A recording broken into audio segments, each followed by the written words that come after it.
So Fox, what are we looking at tonight? Yeah, so we received this request several weeks ago, actually, and I apologize that we haven't been able to get to it sooner because I think it is an important one. It's how to write your MP. We've said in the past that any form of communication with your MP is great. A lot of people choose to send an email, but you can also send a letter, like a written letter, and you can send it without having to include postage. And we personally find that when you send a letter to your MP, that they are more likely to respond, and also that it leaves a more lasting impression on them from what we've heard, because hardly anybody sends paper letters anymore. They get literally thousands of emails a week, but they get very few letters. So this is just kind of anecdotal from what we've noticed between emailing our MP versus mailing. But anything that's in this presentation you can also apply to an email. So slide number 1. First, you have to decide the topic that you're going to write about. You should keep it to 1 or 2 subjects or areas of focus. I know that there's a lot of stuff going on in the country right now. There's a lot of issues. There's probably a lot of things you want to talk about, but it's best if you can keep your letter to 1 or 2 subjects, and it's even better if they're related. Next, decide who are you going to write to. First of all, is this even a federal issue? Not everything's a federal issue. If you try to write your MP about the pothole in your street that your car keeps getting stuck in, unfortunately, they're not going to be able to do anything because that's not a federal issue. That's a municipal issue. So make sure that what you're writing to your MP about is something that they can actually help with. Your MP specifically should be your main contact, regardless of what party they belong to. So whether they're one that you align with or whether they're a different party, it doesn't matter. Your MP for your riding is your number 1 contact. But that doesn't mean that you can't send letters to other MPs. You could send it to party members, a minister for the specific thing that you're discussing, shadow cabinet minister. You can send it to party leaders, etc., etc. So this is the address for sending your MP a letter, a paper letter.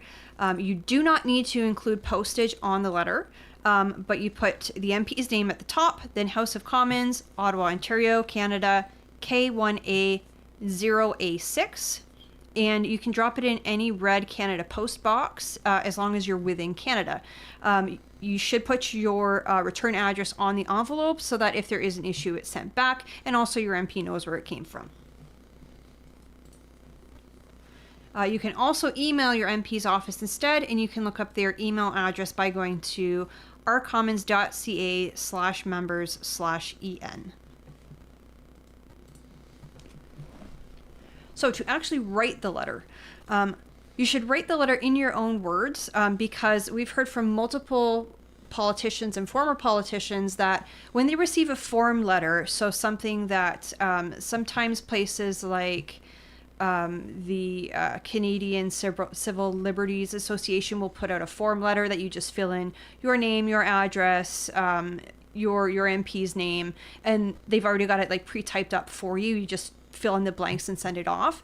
What we've heard from various politicians is that although those letters are good, the ones that really, really stick out to them are the ones that are written from the heart, the ones that you write yourself in your own words.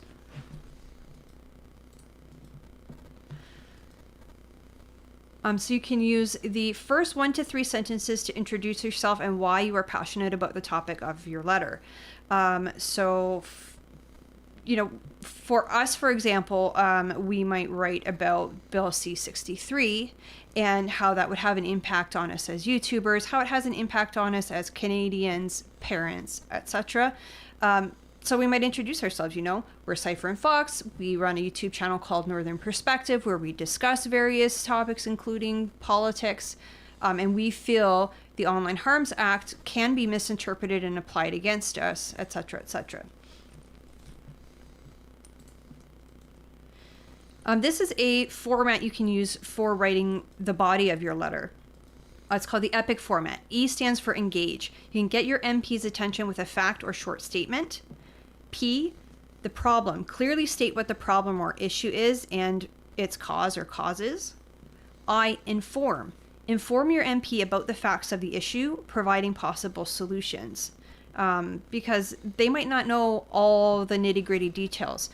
Some MPs are specialists in that they're cabinet ministers or they're shadow cabinet members, and they're very knowledgeable about a specific subject, but it doesn't mean that they're like a jack of all trades, that they know all stats about everything. So sometimes it's helpful to include information about what you're speaking about.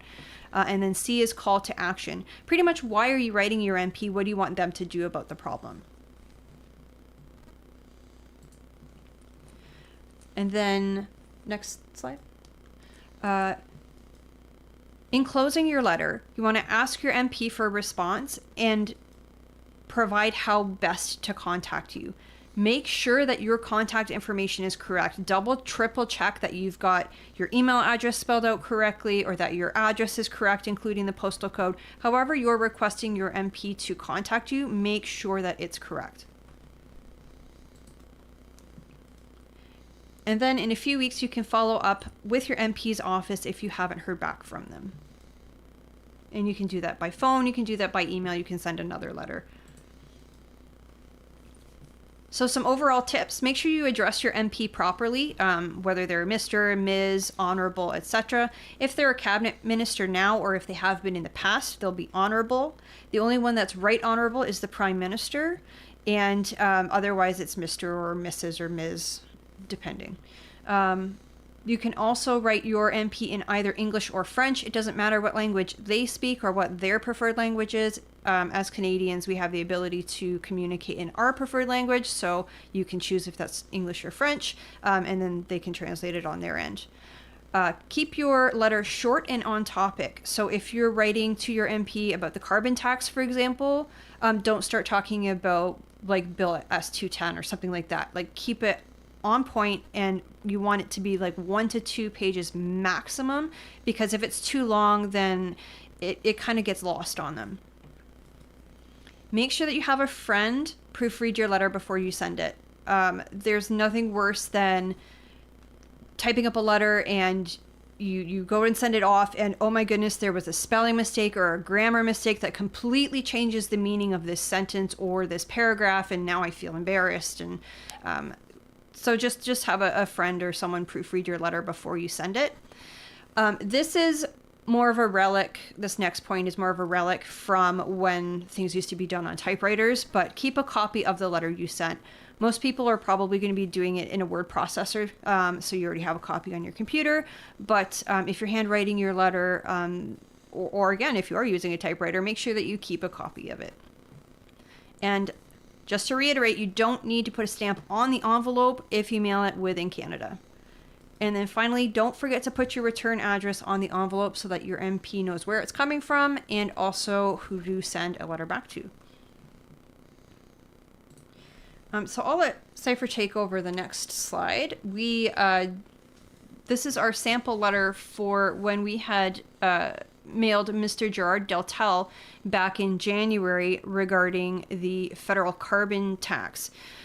We chose Mr. Deltel because he is the shadow minister for environment. We had also mailed a copy of this letter to our MP, as well as GASP Stephen Gilbeau, because he's the current minister of the environment. So as you see, this letter is relatively short. This is my suggestion on how short you want to keep it, because again, if they see a really long email or a 2 or 3 or 4 page letter, it's not going to make it to the MP. The staff will read it. They may call out 1 or 2 specific points that you're making to the MP, but given the demands on the MP's time, they may not read it. But shorter letters, it's more likely that they are going to read it. So you can see in here, we're outlining the problem right away with affordability, and we're calling attention specifically to the federal carbon tax on our bill, which we attach. So we sent them the bill for our home heating. So we call that out as an attachment in this.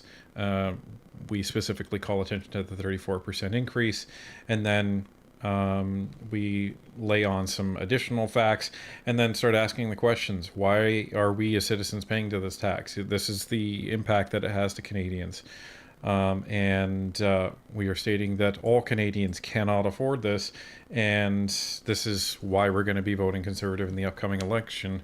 And the call to action is right at the end. We're demanding that you axe the tax so that Canadians may prosper.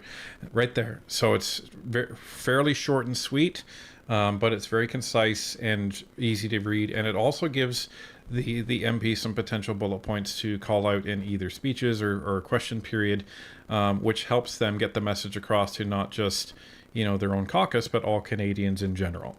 So with this letter, we did follow the EPIC format. Engage is the first paragraph. At a time when many Canadian families are struggling, including ours, it is cruel that the government increased the federal carbon charge on home heating.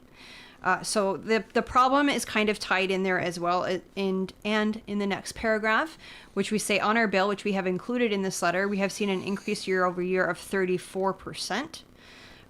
Inform is that we're informing him, not only are we paying this carbon tax, we're also being charged 13% HST on top of it. And we're giving them some information about what the Canadian Taxpayers Federation says regarding the carbon tax and how it doesn't actually cut emissions, it just cuts family budgets. And then finally, the last thing, we are demanding that you axe the tax so that Canadians may prosper. That's our C, our call to action. Then we've signed it, and then we have all the ways that they can contact us at the bottom of the letter. And so that's our presentation. And remember, if you don't receive a response, your letter is being read by the MP and or their staff, and you are making a difference. Handmade letters, more often than not, like ones that you write from the heart, not ones that are pre-produced and you just fill in the blanks. The handwritten ones, the ones you write yourself, are the ones that are going to end up on the MP's desk. So that's why we're encouraging everyone to write their own letter to their MP, have a friend proofread it, and even if you don't get a response, they are reading it.